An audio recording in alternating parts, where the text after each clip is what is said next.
Hi, I'm John James, and I am writer and campaigner for male victims of female perpetrated domestic violence. And this is From the Darkness.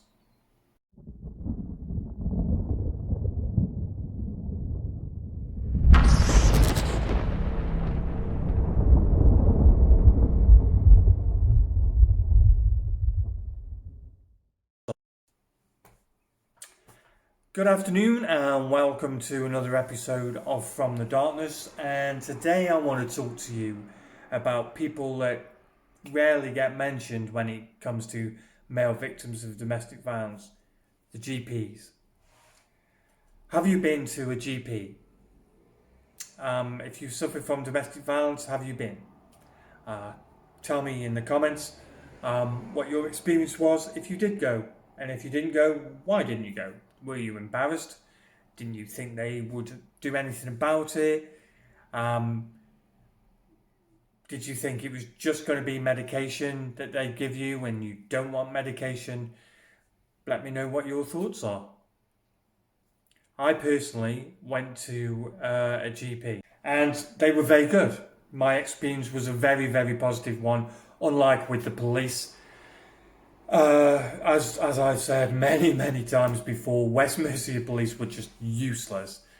And the one big difference between West Mercia police and the GP is the GP believed me straight away. The GP understood that I was going through post-traumatic stress caused by domestic violence, and they were very understanding. Not only did that, yes, they gave me medication, and that's a controversial thing, should I be on medication or should I not? Yes, I took medication and it helped. It helped a little bit, and they didn't just give me medication. They talked to me.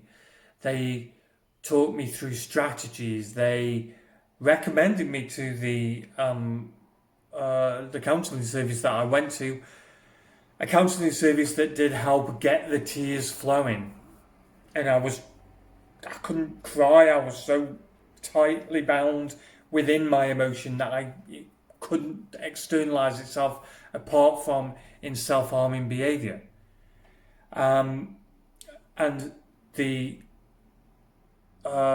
counselling service got that flowing,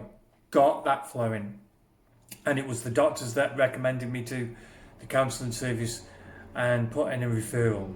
So yes, the doctors were very good indeed, excellent, and I don't think they get a big enough mention. Dr. Corbett and nurse practitioner Emma were superb. Later, with my depression, Dr. Smith and Dr. Davis were also very good, and they were concerned. They did ask me, "Are you self-harming? Do you want to hurt yourself? Do you feel like that you want to kill yourself?" Very blunt, very good, and you can go to the counselling services. You can go to the support groups. But GPs are excellent. And if you haven't been to a GP and you're suffering from the trauma left over from domestic violence, go and see. Because they aren't there just to give you medication. They are there to support you. And even in this time of COVID, they can talk to you over the phone and give you support. So there's another avenue that you could go to. But what are your experiences? Like I say, have you been to the GP? I will be open with you. I took 4 lots of medication: sertraline, propranolol, and 2 other medications that I can't remember the name of. One of them being a sleeping tablet, which was amazing. I'd take the sleeping tablet, I'd be asleep in 10 minutes, and I'd sleep for 13 hours. And believe me, when you're suffering with this going on, bang, all the time, 13 hours is a nice little break. So yeah,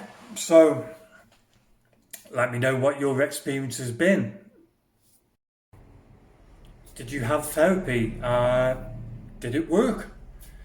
Um, I was in therapy for a while, and I had eye movement desensitization reprocessing therapy. And that is where, when you're in REM sleep, your eyes move from side to side, rapidly from side to side. And that is your brain this is how I understand it. Your brain is filing everything that it's had throughout the day and put it in a logical order and putting it in the back of your brain in your long-term memory. When you go through trauma and you suffer from post-traumatic stress, the memories, you have flashbacks. The memories stay in your head and they're not filed away. So you relive the memory because it seems fresh, and you relive the memory.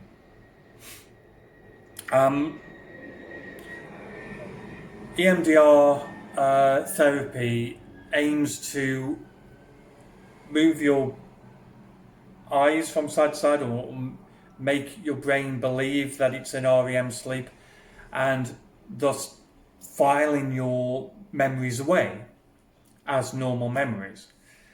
So they file the traumatic memories away, and that's helps. It's gone. And this is what I had. And there's several ways you can do it. Several ways you can produce that sort of brain filing system to activate. And one of the ways of doing this was me to follow a hand from side to side with my eyes, and I found I couldn't do that at all. It was no, I was terrible at it. So what I had to do was I had to close my eyes. I had to picture the worst memory, the worst episode of violence, of abuse, and she'd tap my knees. This would make my brain go from side to side because the sensation would be on one knee, then it would be on the other knee. And doing that, my brain would believe that it was in REM sleep and file the memories away. Sound complicated? Try being in the therapy. So I did that, and it helped to release the tears that I'd had inside, release the emotions that had been caught up within me, and it really, really helped. Didn't file away the memories because I wasn't in therapy for that long, because I went to Nepal and everything sorted itself out there.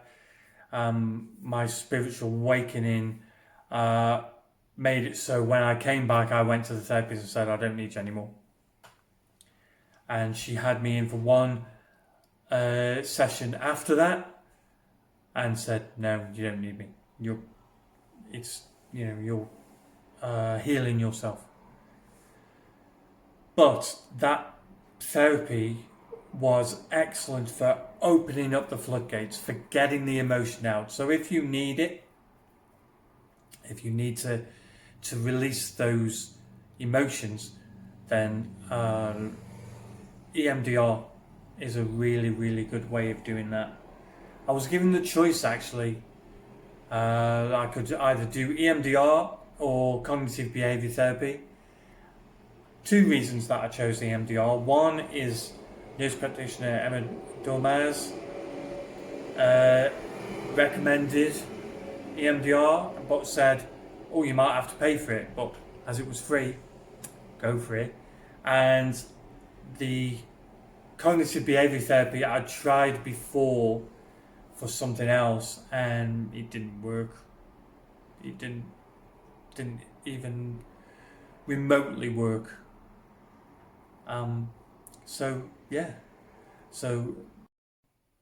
getting to the GP, led to all of that. So, again, what are your experiences in therapy? If you've tried therapy. If you haven't tried therapy, why?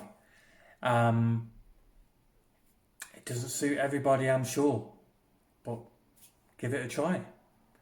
And if you have tried therapy, what are your experiences of that? Did you try EMDR? And if you did, what were your experiences of that? If you tried cognitive behaviour therapy, did it work? If not, why do you think that was? Come on, interact with me, people. Interact with me. And let me know in the comments down below, or let me know on Facebook, John James Author, or let me know on Twitter at FTDprod. Okay, that's all I have for you today. I hope you enjoyed that video. If you did, please press like. Please give that subscribe button a smack. And I'll see you later. Everybody, you take care out there. Wash your hands. Peace. Nothing I could do is ever good enough for you.